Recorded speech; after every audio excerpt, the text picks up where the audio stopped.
ಯಾವಾಗ ಪ್ರಮಾಣ ವಚನ ಅನ್ನುವ ವಿಚಾರಗಳು ಮುನ್ನೆಲೆಗೆ ಬರ್ತಾ ಇತ್ತು. ಈಗ ಸಿಕ್ಕಿರುವಂತಹ ಮಾಹಿತಿ ಪ್ರಕಾರ ಶುಕ್ರವಾರ ಸಂಜೆ 5 ಗಂಟೆಗೆ ಅಂದರೆ 7ನೇ ತಾರೀಕು ಸಂಜೆ 5 ಗಂಟೆಗೆ ದೆಹಲಿಯಲ್ಲಿ ಪ್ರಮಾಣ ವಚನ ಸ್ವೀಕಾರ ಕಾರ್ಯಕ್ರಮ ನಡೆಯುತ್ತೆ.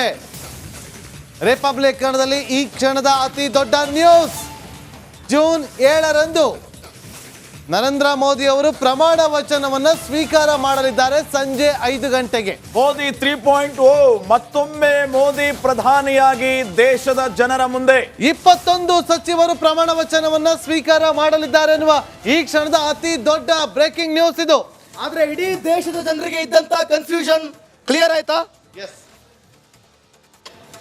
ಕೇವಲ ಒಬ್ಬರೇ ಪ್ರಮಾಣ ವಚನವನ್ನ ಸ್ವೀಕಾರ ಮಾಡ್ತಾರ ಅಥವಾ ಜೊತೆಲಿ ಯಾರಾದ್ರೂ ಇರ್ತಾರ ಅನ್ನುವ ಕುತೂಹಲ ಇತ್ತು. ಅದಕ್ಕೆ ಈಗ ಬ್ರೇಕ್ ಬಿದ್ದಿದೆ. 21 ಜನ ಸಚಿವರು ನರೇಂದ್ರ ಮೋದಿ ಅವರ ಜೊತೆಯಲ್ಲಿ ಪ್ರಮಾಣ ವಚನವನ್ನ ಸ್ವೀಕಾರ ಮಾಡಲಿದ್ದಾರೆ ಅಂತೇಳಿ ನಿನ್ನೆ ಇದೇ ಸಂದರ್ಭದಲ್ಲಿ ನಾವು ಒಂದು ಸುದ್ದಿನ ಬ್ರೇಕ್ ಮಾಡಿದ್ವಿ. ಅಥವಾ ರಿಸಲ್ಟ್ ಇನ್ನೂ ಕೂಡ ಹೊರ ಬೀಳ್ತಾ ಇದ್ದಂತ ಸಂದರ್ಭದಲ್ಲಿ ಪ್ರಮಾಣ ವಚನ ಕಾರ್ಯಕ್ರಮಕ್ಕೆ ಬಿಜೆಪಿ ವತಿಯಿಂದ ನೋಡ್ರಿ, ಈಗ ಇಂಡಿ ಒಕ್ಕೂಟದವ್ರು ಅಲ್ಲಿ ಸಭೆ ಮಾಡ್ತಾ ಇದಾರೆ, ನಾವು ಸರ್ಕಾರ ರಚನೆ ಮಾಡೋಣ ಅಂತ. ಇಲ್ಲಿ ಈ ಕಡೆ 21 ಜನ ಸಚಿವರಾಗಕ್ಕೆ ರೆಡಿ ಆಗ್ತಿದ್ದಾರೆ. ನೋಡಿ, ಅಲ್ಲಿ ಕೆಳಗಡೆ ನಮ್ಮ ಸ್ಕ್ರೀನ್ ನ ಕೆಳಭಾಗದಲ್ಲಿ ನೋಡ್ತಾ ಇದ್ದೀರಿ. ಇಂಡಿ ಒಕ್ಕೂಟದಲ್ಲಿ ಯಾವ ಪಕ್ಷದವರು ಎಷ್ಟೆಷ್ಟು ನಂಬರ್ ಅನ್ನ ಇಟ್ಕೊಂಡಿದ್ದಾರೆ ಅಂತೇಳಿ, ಎನ್ ಡಿ ಎ ಒಕ್ಕೂಟದ ಸಂಖ್ಯಾಬಲ ಎಷ್ಟು ಯಾವ ವಿಚಾರವಾಗಿ ಇದ್ದಾರೆ ಅಂತೇಳಿ ಅಲ್ಲಿ ಗಮನಿಸ್ತಾ ಇದ್ದೀವಿ. ಎಸ್, ಮೋದಿ ಅವರ ಜೊತೆ 21 ಸಚಿವರ ಪ್ರಮಾಣ ಯಾರ್ಯಾರು 21 ಸಚಿವರು ಪ್ರಮಾಣ ವಚನವನ್ನ ಸ್ವೀಕಾರ ಮಾಡಲಿದ್ದಾರೆ ಯಾರ್ಯಾರು ಅನ್ನೋದು ಕುತೂಹಲ. ಈ 21 ಜನರ ಲಿಸ್ಟ್ ಅಲ್ಲಿ ನನ್ನ ಕುತೂಹಲ, ಕುಮಾರಸ್ವಾಮಿ ಅವರು ಇರ್ತಾರಾ ಅಂತೇಳಿ. ಯಾವಾಗಲೂ ನಾವು ಇತಿಹಾಸವನ್ನು ನೋಡಿದಾಗ ನಾಗೇಂದ್ರ ಬಾಬು, ಯಾವಾಗೆಲ್ಲ ಎನ್ ಡಿ ಎ ಅಧಿಕಾರಕ್ಕೆ ಬಂದಿದೆಯೋ ವಾಜಪೇಯಿ ಅವ್ರ ಕಾಲದಿಂದಲೂ ಕೂಡ ಅಂಗಪಕ್ಷಗಳಿಗೆ ನಡಿ ಈಗ ಶುರು ಮಾಡೋಣ.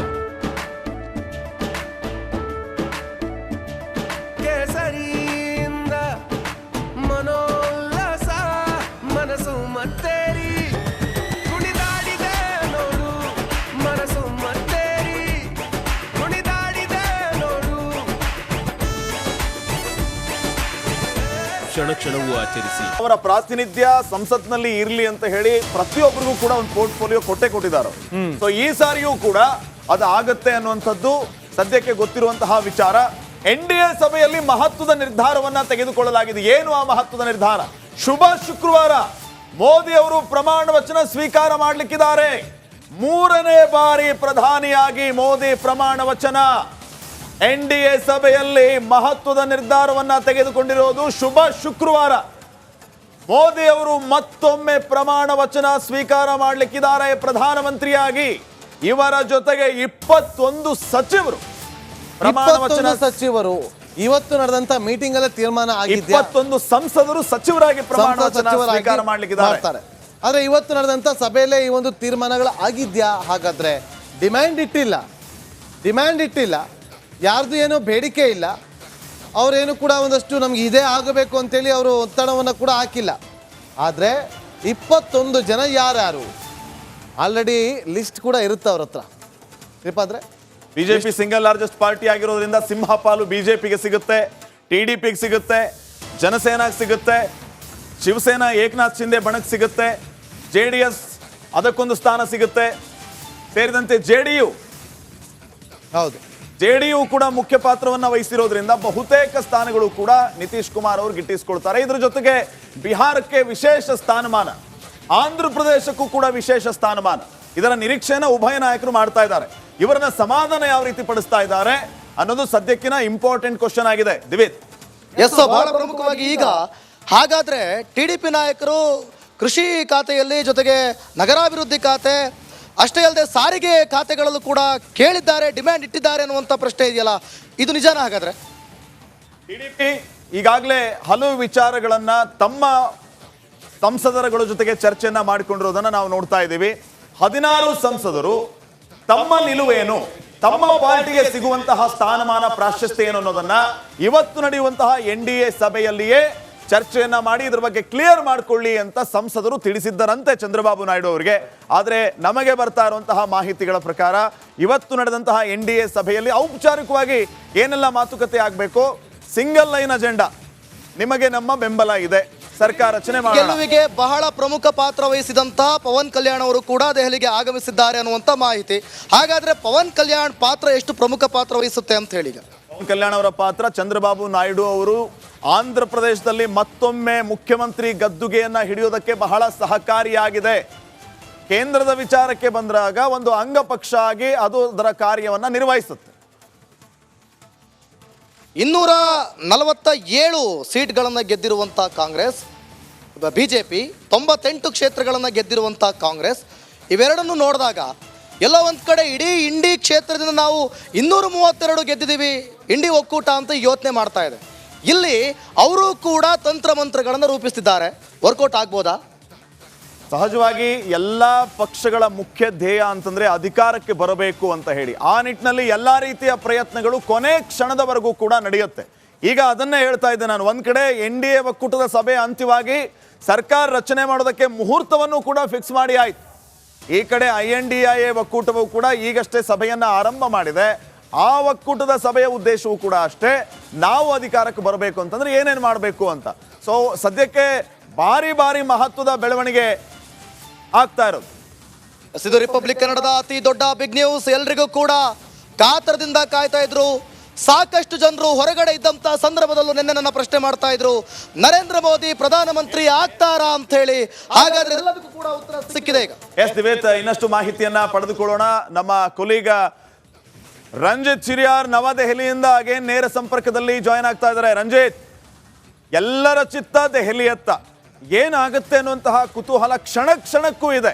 ಒಂದ್ ಕಡೆ ಈಗ ಸಿಕ್ಕಿರುವಂತಹ ಬಿಗ್ ಬ್ರೇಕಿಂಗ್ ಅಪ್ಡೇಟ್ ಏನಂತಂದ್ರೆ, ಶುಕ್ರವಾರ ಮೋದಿ ಅವರು ಮತ್ತೊಮ್ಮೆ ಪ್ರಧಾನಿಯಾಗಿ ಪ್ರಮಾಣ ವಚನ ಸ್ವೀಕಾರ ಮಾಡ್ತಾರೆ. ಇವ್ರ ಜೊತೆಗೆ 21 ಸಂಸದರು ಸಚಿವರಾಗಿ ಸ್ವೀಕಾರ ಮಾಡ್ತಾರೆ ಪ್ರಮಾಣ ವಚನವನ್ನ ಅಂತ.